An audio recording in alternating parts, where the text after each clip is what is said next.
നമസ്കാരം. പ്രധാന വാർത്തകൾ.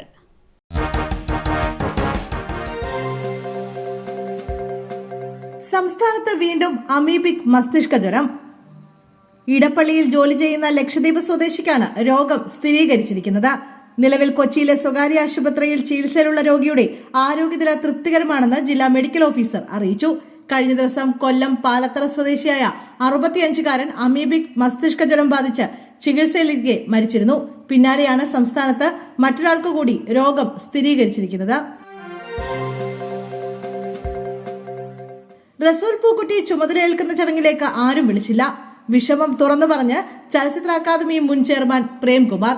നടപടിയിൽ വിഷമമുണ്ടെന്നും പ്രേംകുമാർ കൂട്ടിച്ചേർത്തു. മാറ്റിയതും പുതിയ ആൾ ചുമതലയേൽക്കുന്നതും അറിയിച്ചില്ല. അഭ്യൂഹങ്ങളോട് പ്രതികരിക്കാനില്ലെന്നും പ്രേംകുമാർ വ്യക്തമാക്കി. തന്നെ ഏൽപ്പിച്ച കാര്യങ്ങൾ ഭംഗിയായി ചെയ്തു തീർക്കാൻ കഴിഞ്ഞിട്ടുണ്ടെന്നും പ്രേംകുമാർ പറഞ്ഞു.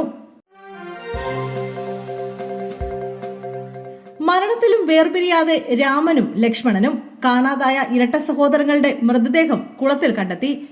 പാലക്കാട് ചിറ്റൂരിൽ ഇന്നലെ വൈകിട്ട് 6 മണി മുതൽ കാണാതായ 14-കാരായ ഇരട്ട സഹോദരങ്ങളുടെ മൃതദേഹം കുളത്തിൽ നിന്ന് കണ്ടെത്തി. ചിറ്റൂർ സ്വദേശി കാശി വിശ്വനാഥിന്റെ മക്കളായ രാമനും ലക്ഷ്മണനുമാണ് മരിച്ചത്. ലക്ഷ്മണന്റെ മൃതദേഹമാണ് ആദ്യം കണ്ടെത്തിയത്. പിന്നീട് മണിക്കൂറുകൾ നീണ്ട തിരച്ചിലിനൊടുവിലാണ് മൂത്തയാളായ രാമന്റെ മൃതദേഹവും കണ്ടെത്തിയത്. ഇരുവരും കുളത്തിൽ എന്തിനിറങ്ങി എന്നതിൽ വ്യക്തതയില്ല. മീൻ പിടിക്കാൻ ഇറങ്ങിയതാണെന്നാണ് കരുതുന്നത്. കോഴിക്കോട് നഗരത്തിൽ കത്തിക്കുത്ത്, യുവാവിന് പരിക്ക്. പട്ടാമ്പൊയിൽ സ്വദേശി ബിജേഷ് എന്നയാൾക്കാണ് കുത്തേറ്റത്. ലിങ്ക് റോഡിൽ വെച്ചുണ്ടായ തർക്കമാണ് ആക്രമണത്തിൽ കലാശിച്ചത്. കുത്തേറ്റ് പരിക്കേറ്റ ബിജേഷിനെ കോഴിക്കോട് മെഡിക്കൽ കോളേജ് ആശുപത്രിയിൽ പ്രവേശിപ്പിച്ചു. ബിജീഷും മദ്യലഹരിയിലായതിനാൽ ആരാണ് ആക്രമിച്ചതെന്നോ എന്താണ് ആക്രമണത്തിന്റെ കാരണമെന്നോ കണ്ടെത്താനായിട്ടില്ല. പരിക്കേറ്റ ബിജീഷിന് ശസ്ത്രക്രിയ വേണ്ടിവരുമെന്നാണ് ആശുപത്രി അധികൃതർ നൽകുന്ന വിവരം. ഇതിനുശേഷം വിഷയത്തിൽ മൊഴി ഉൾപ്പെടെ രേഖപ്പെടുത്തി കൂടുതൽ വിവരങ്ങൾ ശേഖരിക്കാനാണ് പോലീസ് ശ്രമിക്കുന്നത്. തിരുവനന്തപുരം പിടിക്കാൻ കോൺഗ്രസ്. ശബരിനാഥനടക്കം പ്രമുഖർ സ്ഥാനാർത്ഥിയാകും.